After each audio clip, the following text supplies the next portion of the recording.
Imagine the scene. Months have passed. You have navigated the difficult waters of heartbreak and have finally found a sense of quiet peace. And then, your phone buzzes. It's him. The message is not a casual "hey," it is a confession. It is the scene you have replayed in your mind 1,000 times. The one where he finally admits the magnitude of his mistake. The one where he says, "Losing you was the biggest regret of my life."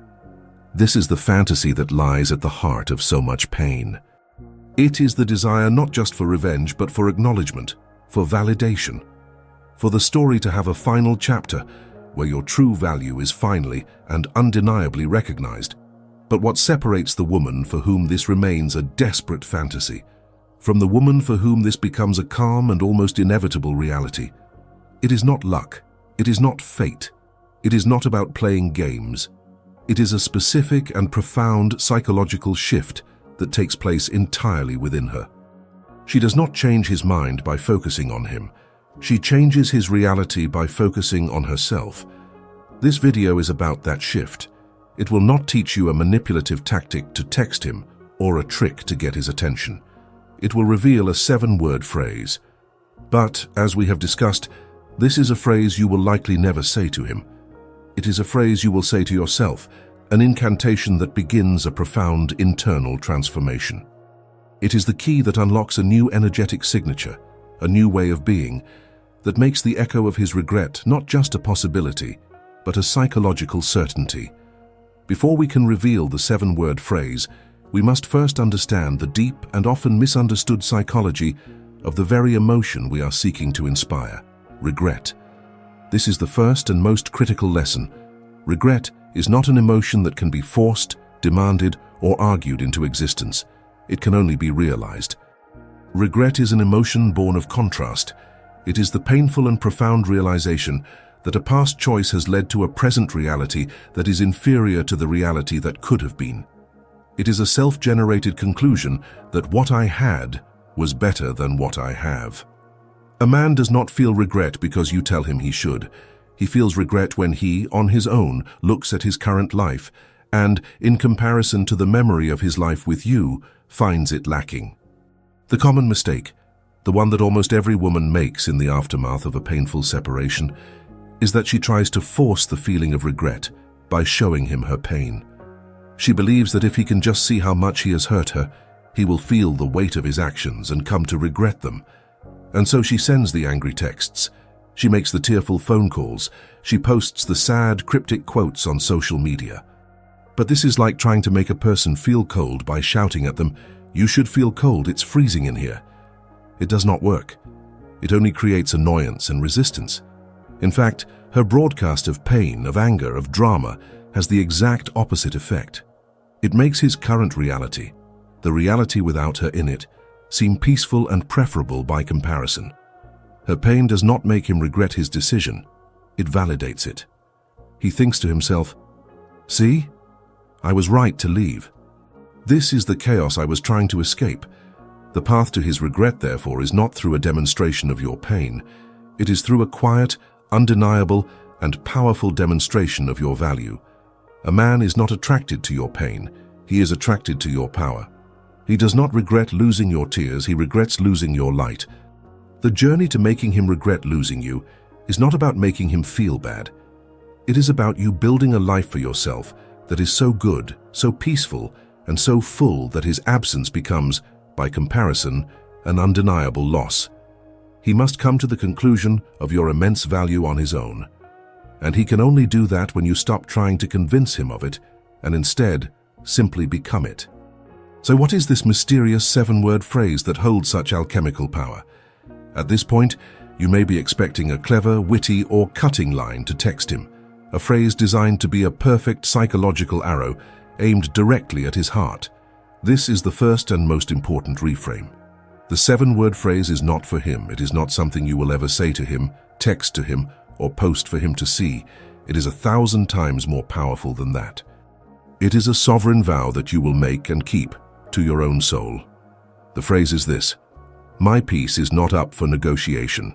Let us break down the profound power contained in these 7 simple words. My peace. This establishes your new highest value.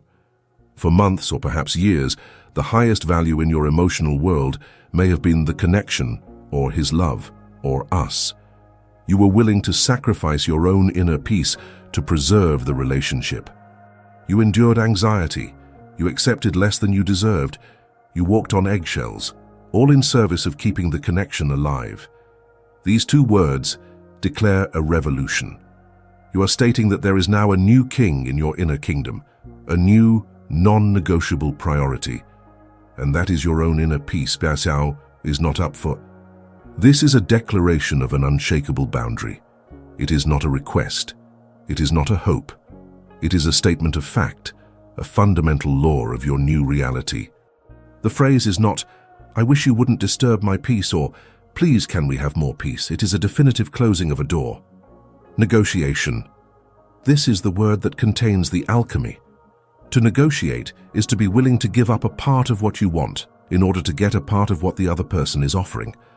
By stating that your peace is not up for negotiation, you are saying that you are no longer willing to trade your inner well-being in exchange for a few crumbs of his attention. You are no longer willing to sacrifice your sanity for a moment of connection. You are no longer willing to set yourself on fire to keep him warm.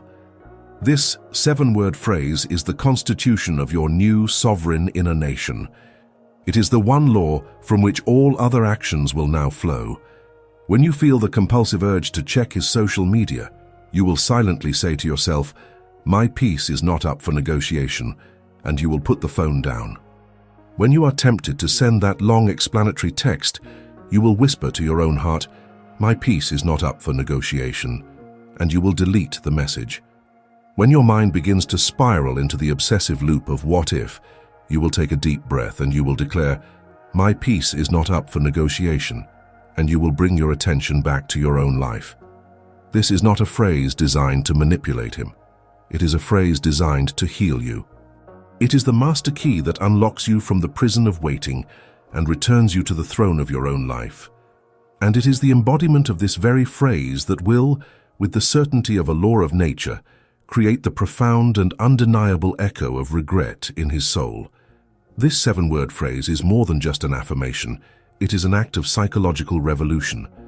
To understand its immense power, we must look at it through the deep lens of Jungian psychology. The vow, "My peace is not up for negotiation," is a profound and conscious act of reclaiming the self. According to Jung, the ego is the center of our conscious mind, the part of us we think of as I. But there is a deeper, wiser, and more powerful center to our being: the self. The self is the totality of who we are, the ordering principle of the entire psyche, the God within. The goal of a healthy, individuated life is for the ego to be in a conscious and devoted relationship to the self. The ego is the ruler of the kingdom, but the self is the divine law of that kingdom. The woman who is in the pain of being left or undervalued, the woman operating from the wound of the orphan archetype, has made a catastrophic error. Her ego has mistakenly made another person the center of her universe. He has become herself. His approval is the divine law. His presence is the source of all light. His absence is a dark and godless night. This is a state of profound psychological imbalance. She is a queen who has taken off her own crown and placed it on the head of a visiting ambassador, begging him to rule her own land. The vow, "My peace is not up for negotiation," is her coronation ceremony. It is the moment her ego declares that its allegiance is no longer to the external king, but to the divine ruler within. It is a statement that her own inner peace, which is the most direct and tangible expression of the self, is now her highest authority. It is a profound act of realignment, of bringing her entire psychological universe back into its proper sacred order. This is the energetic shift that transforms her from the needy orphan into the powerful queen. The orphan begs. She waits. She hopes. She looks for signs of her worth in the actions of others. The queen does not beg. She decrees. She does not wait. She creates. She does not hope. She knows. Her worth is not a question to be answered by another. It is the very ground upon which she stands. When you embody the truth of this 7-word phrase, you are no longer making your decisions based on the question, "What do I need to do to make him come back?" You are making your decisions based on a new and infinitely more powerful question. What choice right now will serve the peace of my own kingdom? This is the shift that changes everything. You are no longer leaking your power, your life force, your attention into the black hole of his absence. You are, with every conscious choice, bringing that power back into yourself, reinforcing the walls of your own kingdom and tending to the beauty of your own inner garden. And a woman who is the powerful, centered and peaceful ruler of her own magnificent inner world is the most magnetic force in the universe. To declare that your peace is not up for negotiation is the moment of your coronation. To live this truth day by day, moment by moment, is the work of a queen. Embodying this vow is not a passive state, it is an active practice. It is the filter through which you will now run all of your decisions, transforming you from the person who reacts into the person who rules. Think of your vow as your new North Star.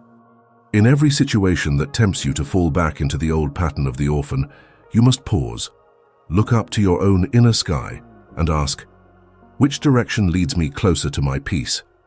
Let us explore how this plays out in the three most challenging scenarios you will face.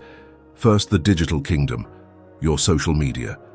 The moment you feel the sting of his absence, the orphan within you will want to use social media as a weapon or as a plea. Her impulse will be to post a sad, cryptic quote, hoping he sees it and understands your pain. Or she will post a photo of you looking deliriously happy, a performative, look what you're missing, designed to make him jealous. Both of these actions are a negotiation. They are a desperate attempt to get a reaction, a signal that your emotional state is still tied to his gaze. The queen, now guided by her North Star, asks, does this post serve my peace? She realizes that posting for his reaction is the very definition of putting her peace up for negotiation. The silent break is the choice to put the phone down. Or if she does post, it is something that is a genuine, authentic expression of her own life, shared for her own joy, with zero thought given to whether he will see it or how he will react. She is no longer creating content for an audience of one. Second, the social battlefield, your mutual friends. The orphan, when she is with friends you share, will see them as spies. She will casually, but with a heart full of hope and anxiety, bring his name into the conversation. Have you heard from him? How is he doing? She is sacrificing her own presence and the integrity of her current friendship for a small scrap of information about him. She is negotiating her peace for a hit of the dopamine of knowing. The queen asks, does asking about him serve my peace? She knows the answer is no. She knows that any information she receives will only fuel the fire of her obsession, and so she makes the conscious, sovereign choice to be fully present with the friend she is with. She does not bring him up. If they bring him up, she responds with a calm, neutral grace and gently changes the subject. She is no longer a spy in her own life. She is the ruler of it. Third, the ultimate test, if and when he reaches out. This is the moment the old pattern will surge with its greatest force. His name appears on your screen, and the orphan's heart leaps. Her impulse is to respond immediately, to match his energy, to finally have the conversation she has been rehearsing in her mind for weeks. But the queen is on the throne. She sees his name, and she pauses. She takes a breath. She looks to her North Star, and she remembers the vow, my peace is not up for negotiation. She realizes that her peace requires her to respond from a place of calm center, not from a place of frantic, reactive emotion. So she does not reply immediately. She goes for a walk. She makes a cup of tea. She returns to her own throne. And when she does choose to respond, her energy is completely different. It is not the angry, hurt energy of the victim. It is not the overly eager energy of the hopeful beggar. It is the calm, centered, and perhaps even slightly detached energy of a queen who is now engaged in a diplomatic conversation with a visiting ambassador from another kingdom. Her response communicates without a single needy word that her world did not stop turning when he left. And it is this very energy that begins the profound, inevitable, and irreversible process of his regret. When a woman truly embodies the vow that her peace is not up for negotiation, she becomes a force of nature. Her energy shifts from the chaotic frequency of the orphan to the calm, resonant frequency of the queen. And the man who left her, the one who was accustomed to the old needy energy, cannot help but feel the echo of this transformation. This is where the inevitable result, the echo of his regret, is born. Let us be clear. You are not doing this for him. You are doing this for you. But we must understand the psychological effect that your transformation has on him. He left a woman who he perceived, on an unconscious level, to be a leaky bucket, a woman whose sense of self was dependent on him. In his mind, his departure would leave her broken, empty, and desperate. His ego, in a strange and dark way, was comforted by this narrative. It confirmed his own importance. He expects to see the ruins of the kingdom he abandoned. He expects to hear whispers of your sadness from mutual friends. He expects to see the coded sad posts on your social media. Instead, he is met with a profound and deafening silence. But it is not the angry, punitive silence he might have expected. It is a peaceful, powerful, and utterly indifferent silence. He sees, either from a distance or through the grapevine, that you are not just surviving. You are thriving. Your kingdom is not in ruins. It is in the middle of a magnificent renaissance. You are not the beggar at his gates. You are the queen on your own throne. This is the image that begins the alchemical process of his regret. It is a profound pattern interrupt. His entire narrative of the situation is shattered. The first feeling he will have is confusion. How is she so okay? Doesn't she miss me? This is his ego, bruised and disoriented, realizing that the power it thought it had over your emotional state is gone. But then, as his ego's confusion subsides, a deeper and more painful realization begins to dawn. He begins to see you not as the needy woman he left, but as the powerful, sovereign woman you have become. And the psychological law of contrast is activated. He will look at his own life, at the other women he may be dating, at the emptiness of his own inner world, and he will compare it to the undeniable light and peace that you now radiate. And in that contrast, regret is born. It is not a simple "I miss her." It is a much deeper, more soul-crushing realization. I did not just leave a woman, I left a queen. I did not just walk away from a relationship. I walked away from a sanctuary of peace. I made a catastrophic miscalculation. I fundamentally misjudged her value, and now she is gone. This is not a regret you have forced upon him with your anger or your tears. It is a regret he has arrived at through his own painful observation. It is an echo. The more peace you cultivate in yourself, the louder the echo of his loss will be in his own soul. He is not regretting the loss of the needy girl he left. He is regretting the loss of the magnificent woman he was never wise enough to see. We began this journey with the painful human desire to see our value reflected in the eyes of another, to make a man regret the moment he ever took us for granted. We were given a 7-word phrase, a secret incantation that promised to achieve this. But the final alchemy, the ultimate reframe, is this. The 7-word phrase was never for him. It was always and only for you. My peace is not up for negotiation, is not the key to his regret. It is the key to your own liberation. The goal was never to make him regret losing you. That is a small, fleeting, and ultimately empty victory for the wounded ego. It is a sugar high that lasts for a moment and then leaves you just as hungry as before. The true victory, the one that will nourish your soul for a lifetime, is the profound and glorious act of building a life of such unshakable inner peace that whether he regrets his choice or not becomes completely and beautifully irrelevant. The prize is not the echo of his longing. The prize is the quiet, steady music of your own peaceful heart. The prize is not the knowledge that he misses you. The prize is the freedom that comes from no longer needing to be missed. When you become the queen of your own kingdom, the politics of other lands cease to be your primary concern. You have come home, and in the profound peace of that homecoming, you will find a love, a validation, and a sense of worth that no man could ever give you, and that no man can ever take away.